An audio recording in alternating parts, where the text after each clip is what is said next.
오늘 성경 말씀은 왕이 없던 이스라엘 사사시대에 나무들이 이렇게 모여가지고 회의를 하는 그런 장면입니다. 이 시대가 기드온의 아들들 시대예요. 기드온이 사사로서 40년을 이스라엘에게 태평성대를 주고 난 뒤에, 기드온이 죽고 난 뒤에 그의 아들들이 70명인데 그 중에 아주 이렇게 서자 출신 못된 아들이 아비멜렉이라고 했어요. 그 아비멜렉이라는 아들이 형제를 70명을 바위에서 다 죽여버리고 한 명이 살아남았는데 그 한 명 살아남은 아들이, 막내 아들이 요담이에요. 그 막내 아들 요담이 이 고약한 형님 아비멜렉을 풍자해서 나무로 비유를 해서 지금 얘기를 하는 내용입니다. 왕이 없던 그 이스라엘 역사에 서로가 70명이나 되는 형제들 중에 서로 왕노릇 하려고, 서로 대장질을 하려고 싸움질을 하는 그 상황에서 네 나무를 등장시킵니다. 올리브나무, 감람나무, 무화과나무, 포도나무, 이 세 나무는 다 고대 근동 사회에서는 그렇게 재산과 같은, 제주도 옛날에 감귤나무가 대학나무다 이러잖아요. 감귤을 키워서 자녀들을 대학을 보내듯이 이 나무들은 다 유실수들, 좋은 재산 가치가 있는 그런 유용한 나무들이고, 가시나무가 하나 등장하는데 이 가시나무가 하는 짓거리가 꼭 아비멜렉하고 같다 해서 내 나무에게 서로 왕이 되라고 할 때 나무들의 반응을 설명하고 있는 그런 내용입니다. 사람을 흔히 이렇게 나무에 비유합니다. 인재다. 제목 제자를 써서 아주 기둥 같은 사람.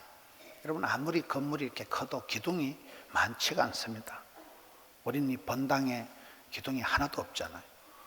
기둥이 한두 개가 이렇게 큰 지붕을 떠받치고 있듯이 어떤 조직이라도, 어떤 공동체라도 제목 제자를 써서 기둥 같은 사람이 있다는 거죠. 그래서 인재라고 할 때는 5가지를 얘기한다. 재물 제자를 써서 어떤 효자 상품, 그 기업의 혜태 뭐가 있어요? 롯데 자일루톨금, 오리온 초코파이, 농심 새우깡, 혜태 브라보콘. 그 회사의 효자 상품이에요. 그 회사의 주력 어떤 그 상품 하나가, 초코파이 하나가 그 회사를 먹여 살리잖아요. 사람도 그렇다는, 많은 사람들이 있지만은 아론과 훌과 같은 그런 동력자가 있고, 야긴과 보아스 같은 그런 기둥과 같이 그렇게 제목감 쓰임받는 나무와 같은 인물이 있다는 거죠. 재물 제자를 쓰기도 하고, 제목 제자를 쓰기도 하고, 재앙 제자를 써서 있을수록 많은 사람들에게 해악을 끼치는 인간 재앙 제자를 써서 인재다. 쌓을 제자, 적재함에 이렇게 쌓이듯이 마일리지가 축복이 쌓이는 그런 인재가 있고, 자리만 차지하는 철밥통 같은 그런 인재가 있는데 있을 제자를 쓰니까 여기에는 나무 이야기를 하고 있는 겁니다. 사람 농사가 중요하듯이 어린 아기가 묘목을 키우듯이 어린 아기를 이렇게 잘 키울 때 인물을 발굴을 하고 인재를 양육을 하고 인사를 배치를 하고 그래. 인사가 만사다 이러죠. 사람 농사가 어려운 것입니다. 나무를 키울 때는 흔히 5가지가 중요하다. 첫째, 화분, 땅을 잘 선택해야 된다. 그 땅에 잘 되는, 그 흙에 잘 되는 곡식이 나무가 따로 있잖아요. 그래서 집단 군락지가 있는 거에 보면 그릇을, 화분을, 땅을 잘 선택해야 돼요. 2번째는 충분한 영양 공급을 해야 된다. 영양 공급은 3가지다. 햇빛과 물과 흙이다. 햇빛이 최고의 영양소다. 해바라기, 이 포도주는 상품성이 백발백중 일조량에 달려있다는 거예요. 얼마나 양지 바른 곳, 햇살 가득한 곳에서 햇빛을 많이 받은 포도가 극상품의 포도주가 되기 때문에 빛과 물과 흙이 중요해요. 충분한 영양 공급을 해야 된다. 3번째는 배수 통기, 뿌리도 숨을 쉰다는 거예요. 콩나물 쉬리에 물이 줄줄 흘러가야 콩나물이 잘 자라지. 그걸 아깝다고 틀어막아 놓으면 콩나물이 썩어버리잖아요.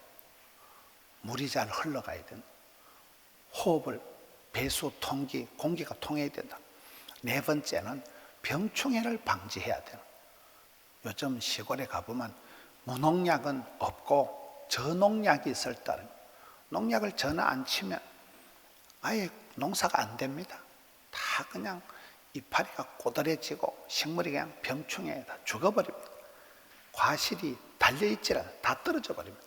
그래서 농약을 그냥 엄청나게 뿌려대는데 우리가 생각할 땐 제발 좀 농약 좀 치지 말아줘서, 그건 소비자 입장에서 하는 소리지만 정작 농사를 짓는 가수원에 농토에 가보면 농약을 안 치고는 병충해가 등산을 하기 때문에 그만큼 병충해가 한번 휩쓸면 농사를 망쳐버리는 거예요. 사람도 그렇습니다. 이런 멀쩡한 사람이 2단, 3단에 한번 빠지면 2단, 3단 사이비에 한번 걸려들면 그냥 가정이 해체가 되고 인격이 말살이 되고 사람이 변질이 되어버려요. 다섯 번째는 세력 조절을 해야 된다. 나무가 지 마음대로 자라도록 안 하고 충분히 가지치기를 해서 전지 작업을 해서 10년 뒤에 20년 뒤에 나무의 형태를 미리 내다보고 미련 없이 싹둑싹둑 잘라서 가지치기를 해서 아주 나무가 좋게 새해에 해거리를 하지 않고 충분히 열매를 맺을 수 있도록 그렇게 한다는. 이런 나무를 키우는데도 그런 방법이 있듯이 요한복음 15장에도 보면 우리 예수님은 포도나무다. 성도는 그 포도나무 가지에 붙어있는 가지다. 농부이신 하나님께서는 그 가지를 더 열매를 맺도록 하기 위해서 깨끗하게 한다는 거예요.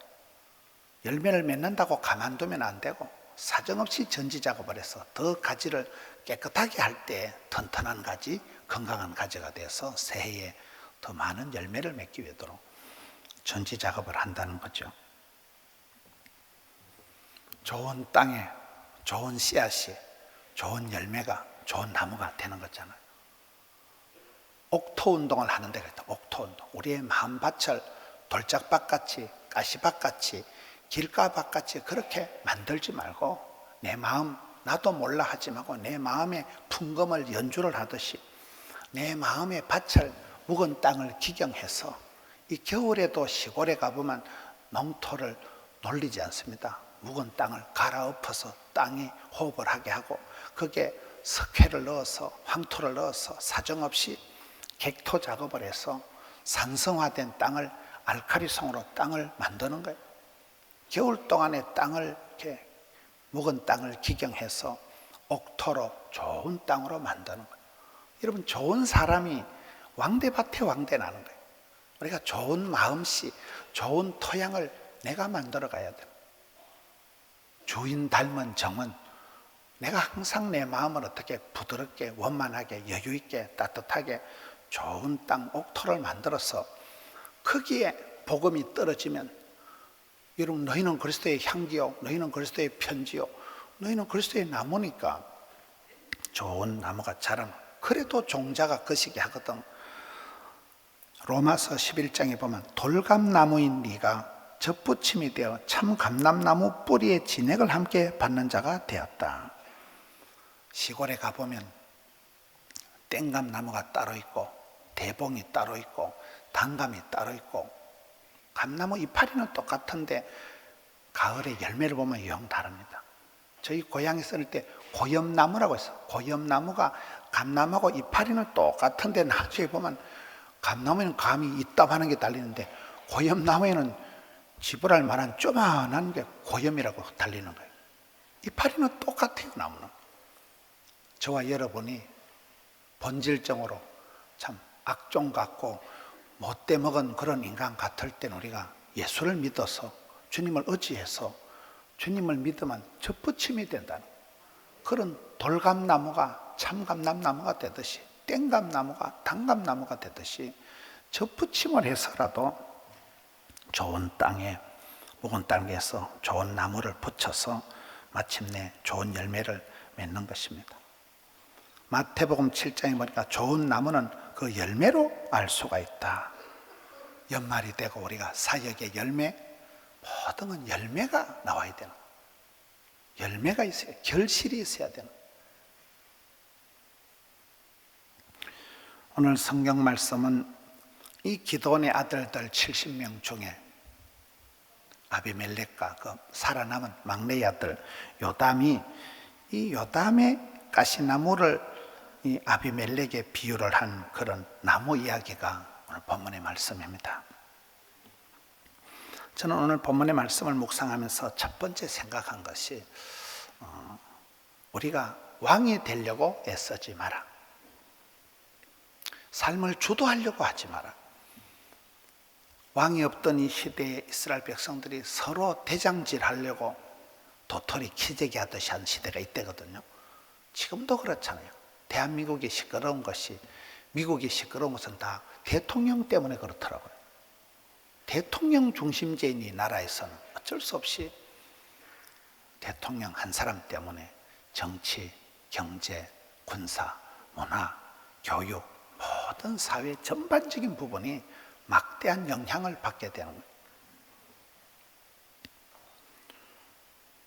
최근에 저는 이렇게 어떤 일을 이렇게 하다가 제가 조금 이렇게 일을 준비를 잘 못해가지고 일을 이렇게 주도적으로 잘 못했습니다. 근데 재밌는 것이, 시간이 지나고 나서 느낀 것이, 내가 주도 면밀하게 계획을 세워봐야 기껏 내 잔머리 굴리는 만큼밖에 일이 안 될 터인데, 제가 그 일을 주도하지를 못하고 조금 이렇게 그러는 사이에 보니까 성령 하나님께서 아주 역사를 크게 하셔서 일이 이렇게 잘 되었더라고요.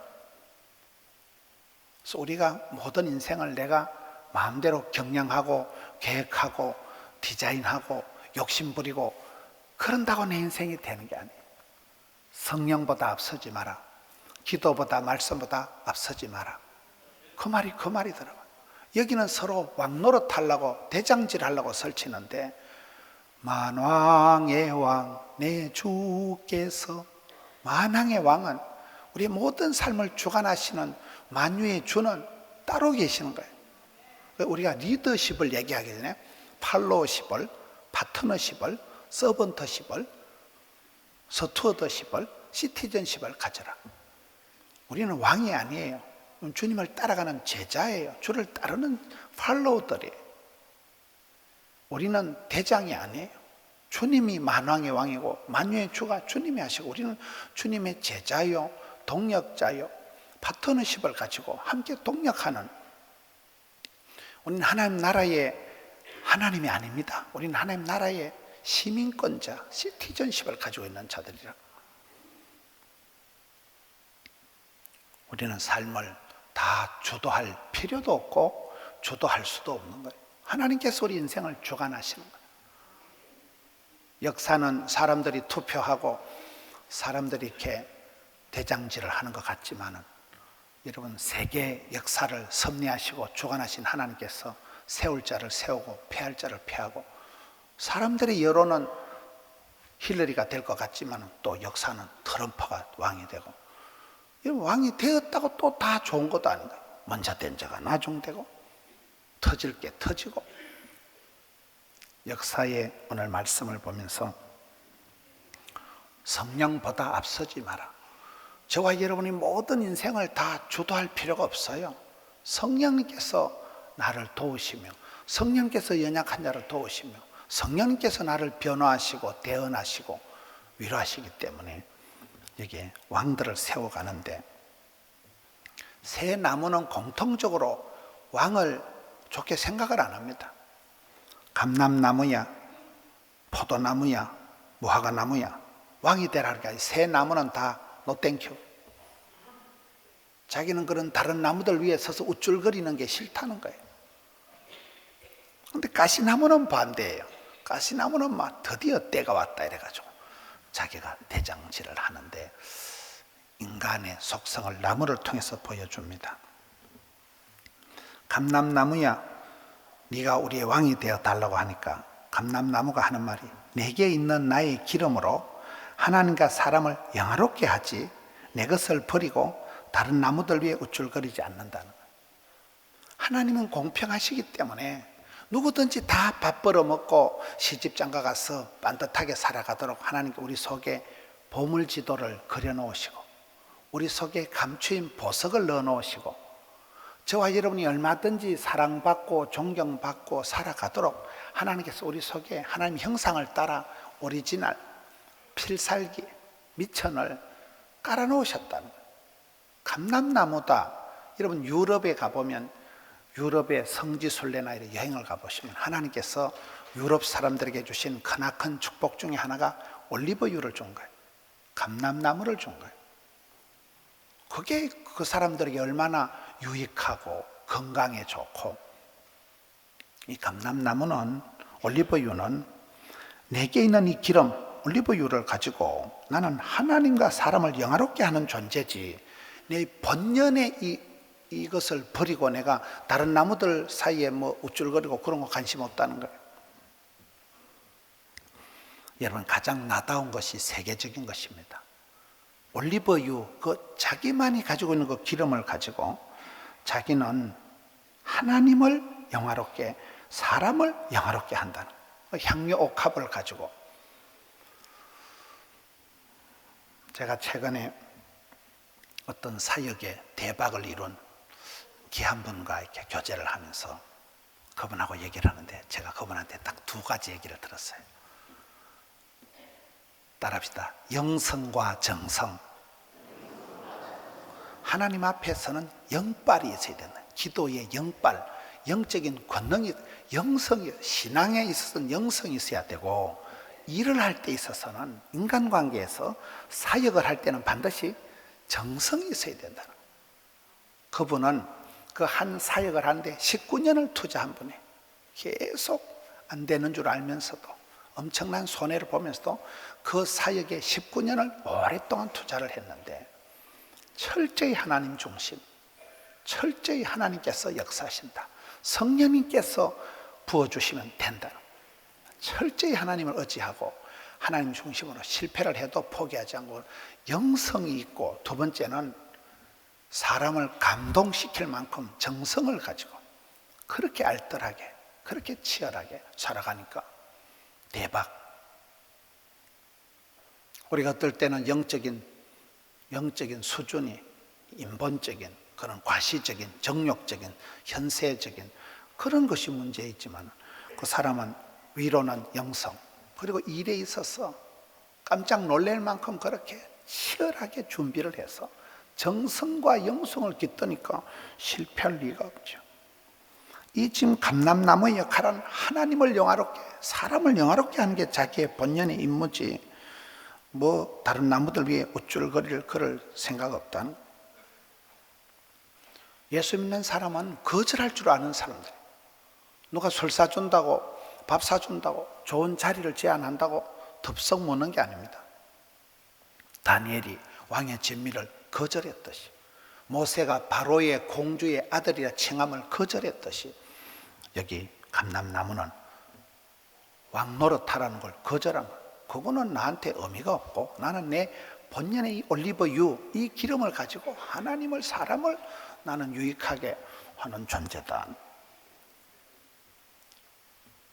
그러니 무화과 나무한테 가서 얘기를 합니다. 무화과 나무야, 네가 우리 왕이 좀 되라는 게, 무화과 나무는 나의 단 것, 나의 아름다운 열매를 내가 버리지 않겠다.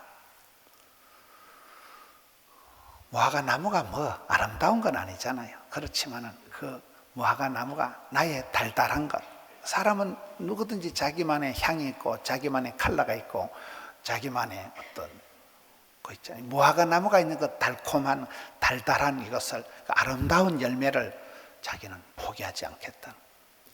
여러분, 옛날에 포도원교회, 우리 교회 전화를 하면 항상 사무실에서 아름다운 포도원교회입니다 이렇게 전화를 받았어요. 요즘은 사문도 많이 바뀌고 세월이 변해서 그렇게 안 받는 것 같아요. 우리는 일단 아름다운 포도원, 무조건 아름다운 포도원, 말이나 따나 아름답고 봅니다. 무화과 나무도 자기가 아름다운 무화과 나무라고 하는데, 무화과가, 여러분, 꽃도 없는 무화과 나무가 아름다운 열매다 아니에요.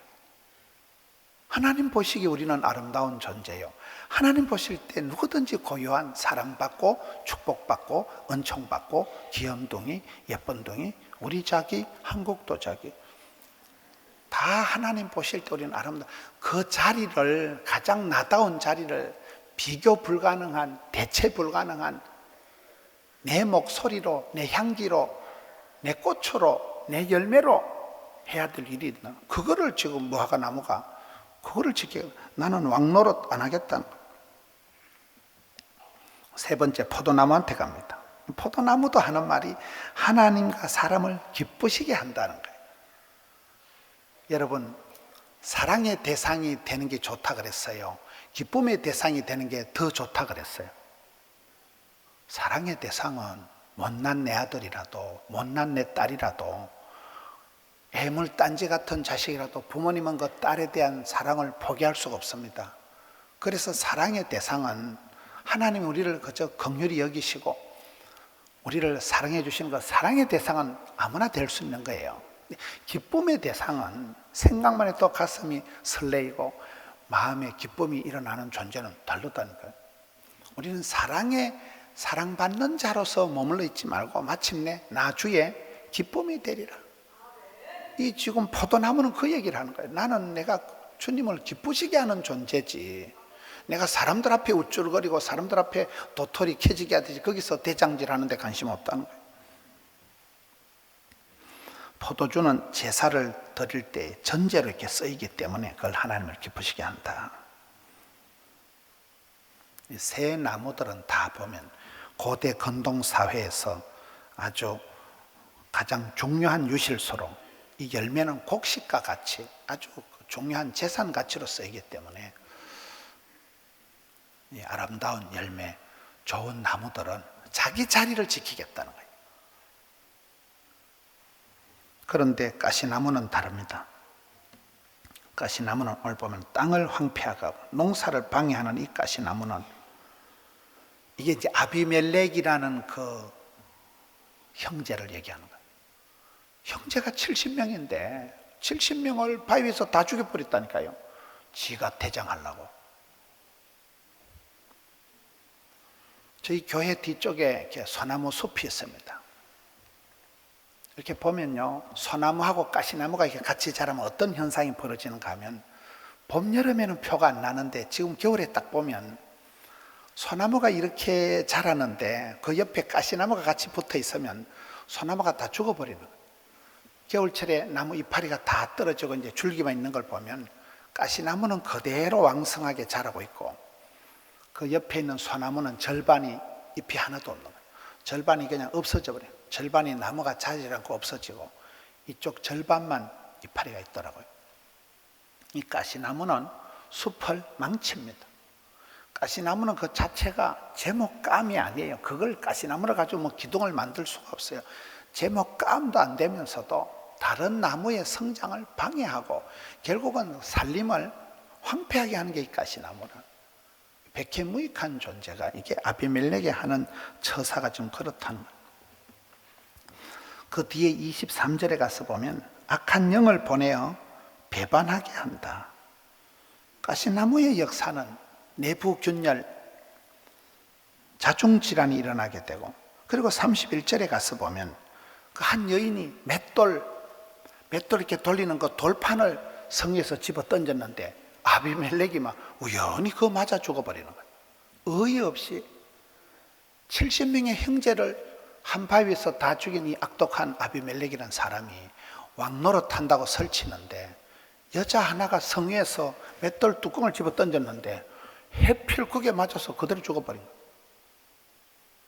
그게 지금 아비멜렉의 역사, 가시나무의 역사입니다. 그것을 성경은 아비멜렉이 행한 악행을 하나님이 갚으신다는 거예요. 고아와 가부의 하나님이 그 가부의 원한 맺힌 기도를 들으시고 여자가 온열에 한을 품으면 서리발이 내리듯이 하나님이 가난한 자, 약한 자의 원한을 풀어주시기 때문에 70명 형제들이 어이없이 죽고 이 나라가 엉뚱하게 돌아가고 이런 상황에서 한 여자가 그냥 우연히 던진 맷돌 덩어리에 이 천하의 아비멜렉이 돌에 맞아 죽고, 그것을 성경은 하나님께서 아비멜렉의 악행을 갚으셨다 이렇게 기록하고 있는 것입니다. 그렇기 때문에 우리가 이 세상을 살아가면서 악을 행하는 자들 때문에 불평할 필요가 없어요. 어렵다고 내 마음을 옹졸하게 인색을 떨 필요가 없어요. 좋으신 하나님, 좋으신 성도들은 왕대밭에 왕대나는 거예요. 성경에 많은 경우에 복 있는 사람은 시냇가에 심겨온 나무와 같다. 시냇가에 심겨온 나무이기 때문에 뿌리가 깊이 물에 닿아 있기 때문에, 그것은 하나님을 의지하고 의지하는 존재이기 때문에 이파리가 마르지 않고 상록의 복을 받고 형통의 복을 받고 결실의 복을 받는다는 것입니다. 성경에 많은 경우에 이 나무에 대한 말씀들이 나옵니다. 오늘 이 나쁜 나무, 가시나무는 열매도 맺지 못하지만 양식이나 그늘을 제공하지도 못하는 이 가시나무가 오늘 말씀 마지막 15절에 보면 두 가지 조건을 제시합니다. 백해무익한 존재면서도 왕이 되려고 할 때 오히려 제시를 하는데, 첫째는 내 그늘에 와서 피하라. 둘째로 그렇지 않으면 불이 가시나무에서 나와서 레바논의 백향목을 사를 것이다. 여러분, 가시나무는 내 그늘에 와서 피하라 할 때 그늘이라는 것은 이렇게 보호를 의미하는데, 변변한 그늘도 없으면서 오라고 하는 거예요. 그래서 보호받기 위해서 만약에 그 가시나무에 다가가는 나무 가지들은 그늘에 피하는 게 아니고 그 가시에 찔려가지고 오히려 상처만 받는다는 거예요. 그리고 만약에 내 말을 안 들으면 불이 가시나무에서 나와서 레바논의 백향목을 사를 것이다. 이것을 통해서 이 가시나무의 본색이 드러나는데, 왕의 자리는 그게 대단한 자리가 아니고 다른 나무들 위에 서서 우쭐거리는 그 역할밖에 안 되기 때문에 다른 과실 나무들은 아예 그걸 안 좋아하는 거예요. 여러분, 내가 높아지려고 부하려고 할 때 그때 모든 욕심이 잉태한 적 죄를 낳는 게 되잖아요. 우리는 어떤 면으로 지자리를 잘 지키고 저 높은 곳이 아니라 저 낮은 곳을 향해서 나가는 그런 존재가 돼야 돼요. 이 나무는, 가시나무는 절대 권력을 가지고 자기를 따르지 않으면 언제든지 불살라 버리겠다고 얘기를 하는 거예요. 레바논의 백향목을 불사르겠다. 여러분, 성경에서 이 레바논의 백향목은 시편 92편에 보면 의인은, 하나님 앞에 반듯한 사람 의인은 종려나무와 같이 번성하고 레바논의 백향목같이 성장한다. 종려나무는 야자수는 똑바로 자라가는 거예요. 그래서 팔레스틴 지역에 가서 부잣집의 특징은 그 집에 종려나무가 몇 그루냐. 종려나무가 비싼 거는 나무 하나가 억대라는 거예요. 나무 하나가 1억, 2억, 3억 하나. 이 종려나무가 천년의 세월을 자라면서 그 대감마님, 명문 대감님 집에서 종려나무가 몇 폭이 있다는 것은 부귀의 상징이 되는 것이고, 종려나무나 백향목의 특징은, 백향목은 우리나라의 전나무하고 향나무를 합쳤다고 보시면 돼요. 우리나라는 백향목이 없지만은 백향목은 전나무처럼 똑바로 하늘을 향해서 곧게 자라기 때문에 이게 의롭다고 합니다. 그 다음에 사방팔방 나무 가지가 공평하게 뻗어가기 때문에 이게 나무 이파리는 향나무같이 보슬보슬하고 줄기는 빳빳하게 곧게 자라기 때문에 백향목은 아주 이거는 고급 재료고, 솔로몬이 성전을 건축할 때, 솔로몬이 왕궁을 지을 때 이 레바논의 백향목을 쓰는, 백향목도 여러 종류인데 레바논 지방에서 나오는 이 백향목이 극상품이라는 거예요. 의인의 모습이 그렇다는 거예요. 저는 이렇게 많은 성도님들을 뵈면서 왜 저 집의 자녀들이 저렇게 열심히 살아갈까 보면, 할머니가, 그 집안의 그 어떤 어머니가, 할머니가 눈물의 기도를 합니다. 그 집안에 어떤 분이 의인의 반열에 서서 하나님 앞에 씨름을 하면서 오랜 세월 동안 새벽마다 하나님 앞에 울면서, 그렇게 그 할머니가 의인이기 때문에, 그 집안의 할아버지가 눈물의 기도의 종이었기 때문에 그 자녀들이 시편 37편에 의인의 자손이 버림을 당하거나 빌어먹는 법이 없다니까요. 의인은 그 형상이 마치 종려나무와 같이 꼿꼿하게 레바논의 백향목 같이 그렇게 성장하는데, 이 가시나무는 그 레바논의 백향목을 불을 쏴지른다는 거예요. 이게 지금 이 고약한 아비멜렉의 하는 짓거리를 좀 상징하고 있는 거예요. 자기 형제 70명을 한 바위에서 다 죽일 만큼 잔인했으니까요. 내일 지구에 종말이 온다 해도 한 그루 사과나무를 심겠다. 스피노자라는 사람이 그런 말을 했다 하더라고요. 여러분, 우리가 나무를 키우듯이 다음 세대, 교회는 우리 자녀들을, 주일학생들을 잘 키워야 됩니다.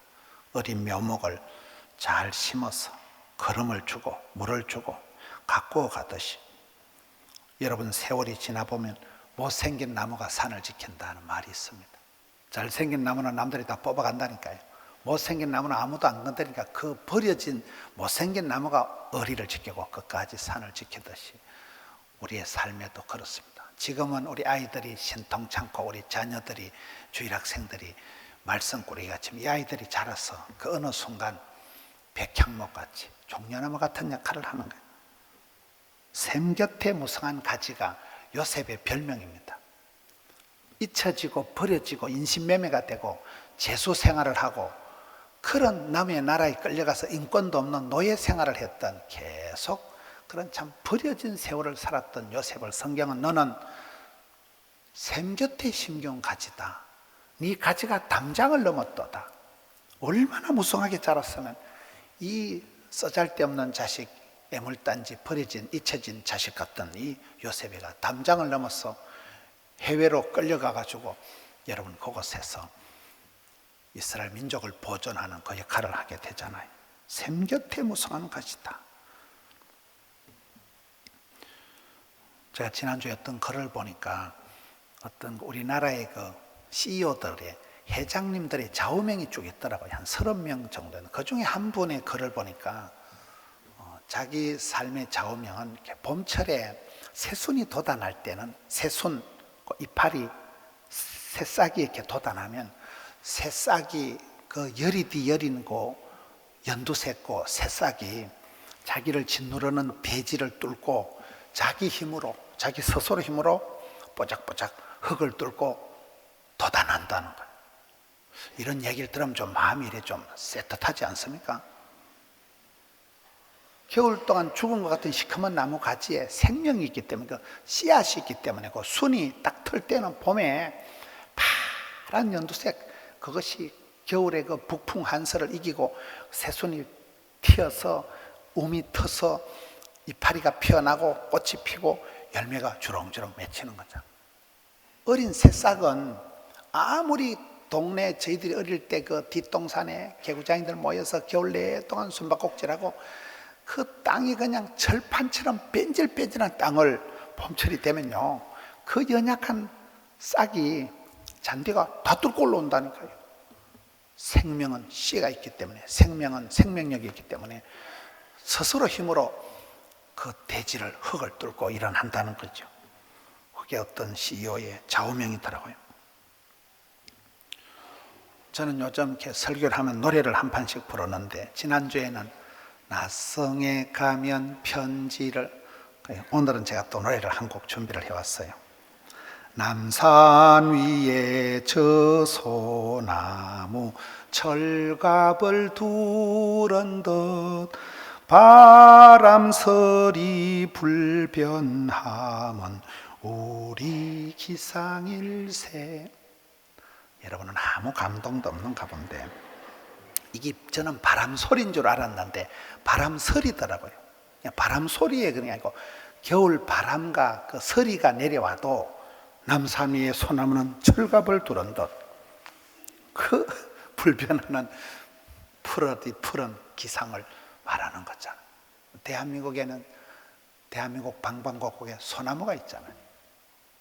무궁화가 무궁하게 끝도 없이 꽃을 피우듯이 소나무가 사시사철 그 푸른 남산 위에 저 소나무는 철갑을 두른 듯이 바람 서리가 쏟아져도 불변하는 그런 기상이 있듯이 우리도 나무와 같은 것입니다. 시편 1편에 보면 뿌리 깊은 나무는 복 있는 나무는 시냇가에 심겨온 나무는 요동치 않는 것, 흔들리지가 않는 것. 마지막 추수 때 하나님을 기쁘시게 하고 가정을 일으키는 기둥 같은 유실수, 많은 사람들에게 유익을 끼치는 아낌없이 주는 나무, 존귀하게 쓰임받는 나무, 종려나무와 같은 레바논의 백향원 같은 의인의 반열에 우뚝 서서 이 시대에 아름다운 포도원에 심겨온 멋진 우리 성도님들 되시기를 축원합니다. 우리 아버지 하나님 감사합니다. 이 마지막 시대에 추수 때가 왔는데 주님은 열매를 찾으시는데 내 마음밭이 팍팍하고 그칠 때가 많습니다. 주여 묵은 땅을 기경해서 주님 앞에 좋은 땅 옥토가 되고 주의 말씀이 떨어질 때마다 30배, 60배, 100배의 결실을 하는 아름다운 열매를 주렁주렁 맺히는 그 봉을 맺혀드리는 아름다운 포도원이 되고 싶습니다. 이곳에서 다음 세대 어린 자녀들이 쑥쑥 자라나게 하여 주옵시고 이 땅의 혼란함을 세계 열방의 어지러움을 주께서 불쌍히 여기시고 시대마다 하나님의 귀한 자녀들을 세웠듯이 아름다운 포도원에서 다음 세대 믿음의 용사들이 벌떼같이 일어나게 하여 주시옵소서. 가정마다 특별히 어린 자녀들을 불쌍히 여겨 주옵시고 레바논의 백향목이 의인의 자손이 그렇게 번성하듯이 늙어도 고목나무에도 꽃이 피고 진액이 마르지 않고 푸르다고 한 것처럼 어르신들을 붙드시고 복중에 있는 아이부터 가정을 떠나 먼 곳에 있는 모든 믿음의 권속들을 주여 장중의 보옥처럼 붙들어 주시옵소서. 저들의 터전에서 잘 자라나게 하여 주시옵소서. 이 시대를 감당케 하여 주시옵소서. 감사를 드려올 때 예수님 이름으로 기도하옵나이다. 아멘.